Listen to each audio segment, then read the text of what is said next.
I found out my wife was selling herself online because a stranger sent me a screenshot he thought I was already supposed to know about. That's the sentence I keep replaying in my head, because even now it sounds too insane to belong to my life. 2 months ago I thought my biggest problem was whether my wife and I were going to make it through another rough patch. I thought we were one honest conversation away from fixing things. Instead, I learned that while I was working overtime to keep our mortgage paid, she was living a completely different life behind my back, lying to my face, draining our money, and humiliating me in ways I still have trouble saying out loud. My wife, Lena, and I had been married for 6 years. No kids. We had what I thought was a decent life from the outside. Nice house in a quiet neighborhood. 2 cars. Joint savings account. Weekend dinners with her sister and her husband. Vacation photos. The usual fake evidence people point to when they say, they looked so happy.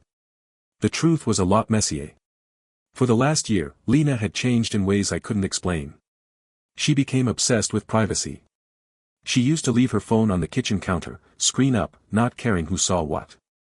Then suddenly it was always face down, always in her hand, always taken into the bathroom with her. She changed her password. She started sleeping with it under her pillow like it contained state secrets. At first, I did what most husbands do when they don't want to feel paranoid. I made excuses for her. Maybe she was stressed. Maybe she needed space. Maybe I was the problem for even noticing. She told me I was becoming controlling whenever I asked simple questions, like why she needed cash so often or why there were unexplained charges hitting our joint account at weird hours. Nail salons. Ride shares. Hotel bars. Random payments through apps I didn't recognize. Every time I asked, she had an answer ready. Girls' night. Gift for her sister. Helping out a friend from work. She lied so smoothly it made me feel guilty for doubting her. That might have been the worst part in the beginning. Not the lies themselves, but how confidently she made me question my own instincts. She also started disappearing for long stretches with stories that never lined up. She said she was working late, but her office parking app showed no record of her being there after 6. She said she was with friends, but if I casually brought it up around those friends later, they looked confused or changed the subject. She started buying expensive clothes she claimed were just for herself, except most of them were things she never wore around me. Short dresses, heels too painful for normal life, perfume she only seemed to use when she was supposedly running errands. There were fights.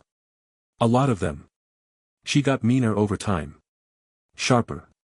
More theatrical. If I asked where she'd been, she'd roll her eyes and tell me I was insecure.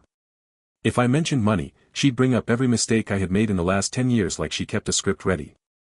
Once, after I asked why there was lipstick in her purse that definitely wasn't her shade, she laughed in my face and said, maybe if you acted like a husband instead of an accountant, I wouldn't need to explain every little thing to you. That one stuck with me. Still, I never imagined the truth. I thought affair, maybe. I thought coworker, ex, some guy at the gym. I did not think my wife was secretly advertising herself online and meeting men for money while coming home to sleep next to me.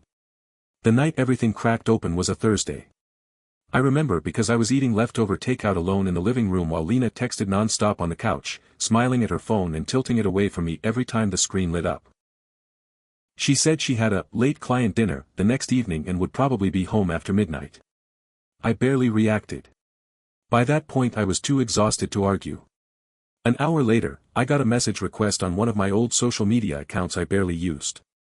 No profile photo. No real name. Just a blank account. Normally I would have ignored it, but the first line made my stomach drop. Man, I'm sorry. I think you should know your wife is using your house. There were 3 screenshots attached. The first was a profile from a site I had never seen before. But the woman in the photos was unmistakably Lena. Same tattoo on her hip. Same necklace I bought her on our anniversary. Same bedroom mirror from our guest room in the background of one picture. She had a fake name, a fake age, and a fake bio describing herself like some luxury fantasy. The second screenshot was a blurred conversation where she had quoted prices and sent an address that was 1 digit off from our actual home number, probably to avoid being easily tracked. The third was a photo of her in a red dress I recognized immediately, because she told me she bought it for her cousin's engagement party and then claimed she returned it because it didn't fit right. My hands actually started shaking. Not in a dramatic way. Not movie shaking. Real shaking. Bad enough that I dropped my phone between the couch cushions. I picked it back up and messaged the stranger back immediately. I asked who he was, why he was sending it, and whether this was some kind of joke. He replied almost right away. He said he was a married man who had nearly met up with her until he recognized her from my Facebook page. Apparently Lena had forgotten that one of her older photos still had a public comment from me under it. He clicked through, saw I was her husband, and backed out. He told me he had no reason to lie. He said he'd seen enough ruined families to know silence made him part of it. Then he sent one more screenshot. This one was a calendar view. Dates. Times. Initials. Dollar amounts. It looked organized. Routine. Professional. That was the moment I stopped hoping there was some stupid misunderstanding. I looked over at Lena, still sitting 10 feet away from me, still scrolling, still smirking at whatever was on her screen. I remember thinking how terrifying it is that a person can destroy your life while looking completely relaxed. I didn't confront her right then. I wanted to. God, I wanted to throw the phone in her face and watch her lie in real time. But something colder took over.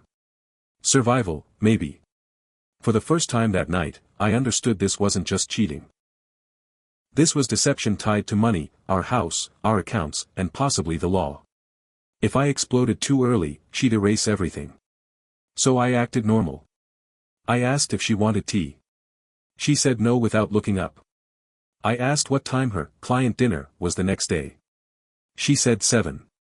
I nodded like nothing was wrong while my chest felt like it was being crushed from the inside. That night she fell asleep before I did. I lay there in the dark listening to her breathe, wondering how many times she'd come home from another man and crawled into bed beside me. Wondering how many times I kissed someone who had already sold away every last piece of loyalty she owed me.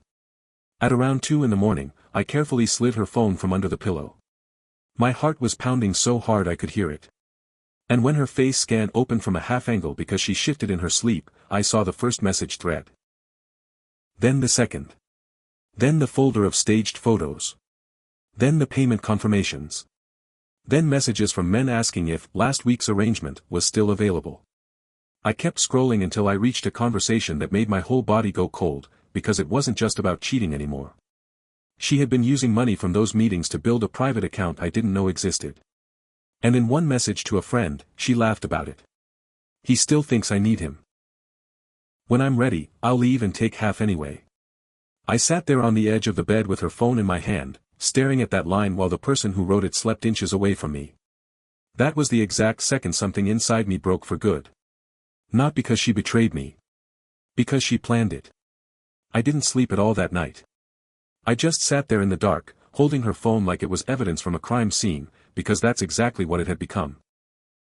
Every message, every payment, every fake name, it all painted a picture that was so much worse than just cheating. This wasn't emotional. This wasn't a mistake. This was calculated. Organized. Ongoing.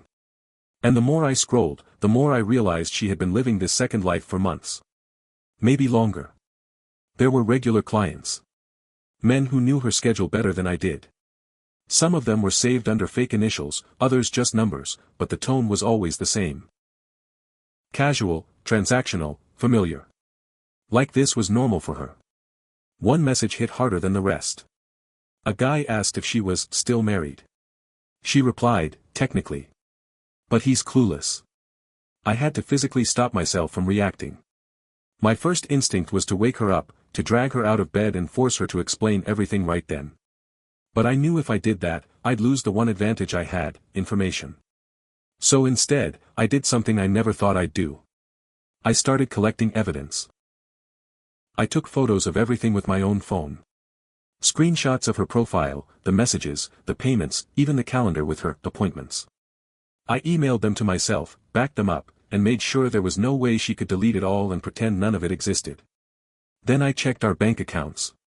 That's when things got even worse. There were withdrawals I couldn't explain, small at first, then bigger.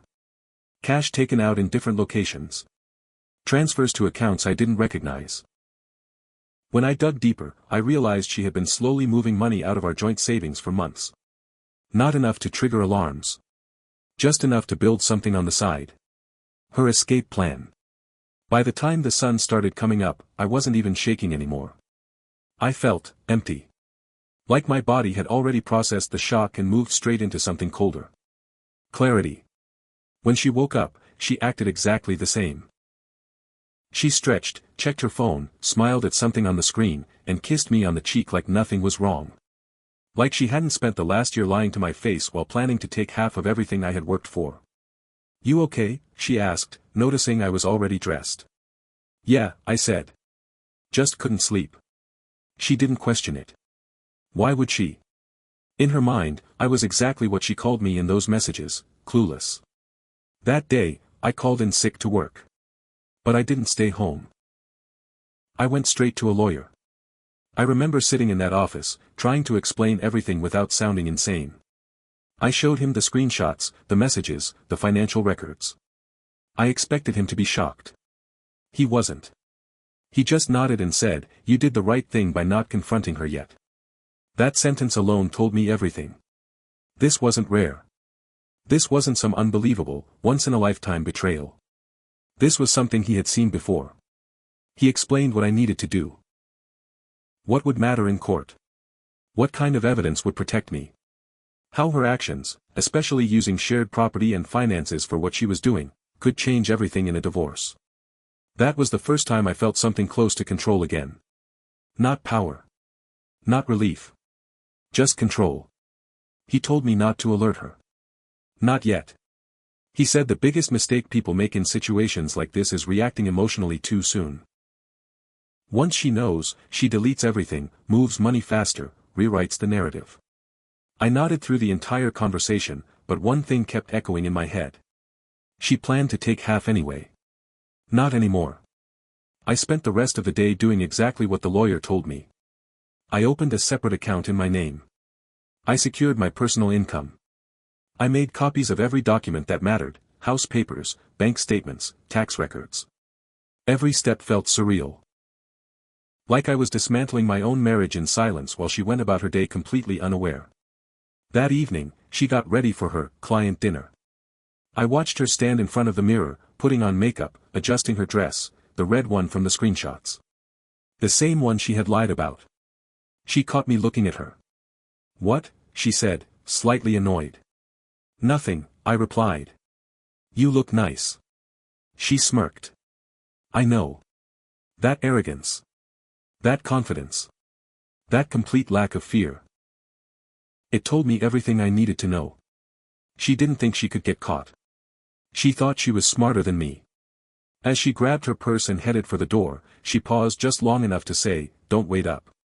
The door closed behind her. And for the first time since I found out, I allowed myself to say it out loud. It's over. But not the way she planned. Because now, this wasn't about saving anything. This was about making sure she lost everything she thought she could take from me. The next few days felt like I was living two separate lives at the same time. On the outside, I played my role perfectly. Calm. Quiet. Predictable. I still made coffee in the morning. Still asked her how her day was. Still nodded while she talked about meaningless things like nothing was falling apart beneath us. Inside, I was documenting everything. Every time she left the house, I noted the time. Every excuse she gave, I compared it to what I already knew. I stopped asking questions. Not because I trusted her, but because I didn't need answers anymore. I already had them. And the less I asked, the more careless she became. She stopped even trying to hide it properly.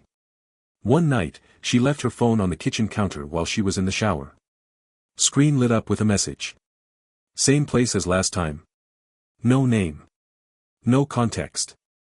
Just that. I didn't even feel anger anymore. Just confirmation. I added it to the list. The lawyer had connected me with a private investigator to strengthen the case. At first, I thought it was overkill.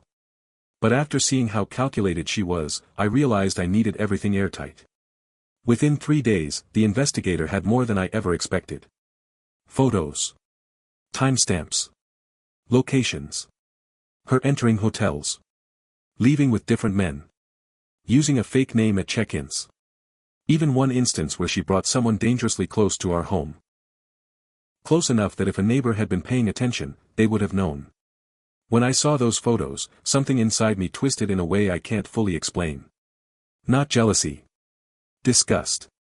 Because it wasn't just betrayal anymore, it was risk. She wasn't just destroying our marriage. She was risking everything we had built for something temporary, something transactional. And still, she came home every night and acted like a wife. The financial side got worse too. With the investigators' help and the lawyer digging deeper, we uncovered the account she had been building. It wasn't small. It wasn't some hidden, just-in-case, fund. It was substantial. She had been planning her exit for a long time. Carefully moving money, stacking cash, building independence while letting me carry the weight of our shared life. Mortgage. Bills. Insurance. Everything. I remember sitting in my car after that meeting, staring at the steering wheel, realizing something painful but clear. She hadn't just betrayed me. She had been using me. That realization changed everything. Up until that point, part of me, some stupid, leftover part, kept wondering why. What went wrong? What I could have done differently? That question disappeared. Because this wasn't about something missing in our marriage. This was about who she really was. The final piece fell into place the night before I filed. She came home late again, heels in hand, makeup slightly smudged, smelling like perfume that wasn't hers. She didn't even bother explaining anymore. Just walked past me like I was part of the furniture. But then she stopped. Turned around. And said something that confirmed every decision I had made. "You've been weird lately," she said. "If you're going to start acting paranoid again, just don't. I'm not in the mood for your insecurity." I looked at her for a second. Really looked at her. And for the first time, I didn't see my wife. I saw a stranger who thought she had already won. "Don't worry," I said calmly. "I won't ask you anything." She rolled her eyes and walked off to the bedroom. That was the moment I knew I was ready. Not emotionally. Legally. The next morning, I sat across from my lawyer, signed the papers, and handed over everything we had gathered. Evidence. Records. Proof. All of it. And as I walked out of that office, there was only one thought in my head. She thought she was playing me. But she had no idea the game was already over. The day she got served, everything finally collapsed. She called me within minutes, her voice shaking, not with guilt, but with anger. She screamed, accused, demanded explanations like she was the one betrayed. Said I had no right to spy on her. Said I was ruining her life. I just listened. Then I told her, calmly, "You already did that yourself." There was silence. For the first time since I had known her, she had nothing to say. Court wasn't dramatic like in movies. It was cold. Precise. Facts over. Every lie she told was dismantled piece by piece. The hidden money. The clients. The use of our home. It all came out. And in the end, she didn't get what she planned. Not half. Not even close. She lost access to the accounts she built with deception. She lost credibility. She lost the narrative she thought she could control. And me? I walked away with my name clean, my finances protected, and something even more valuable, clarity.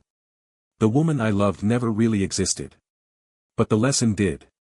Trust your instincts. Because sometimes, the truth isn't just painful. It's strategic.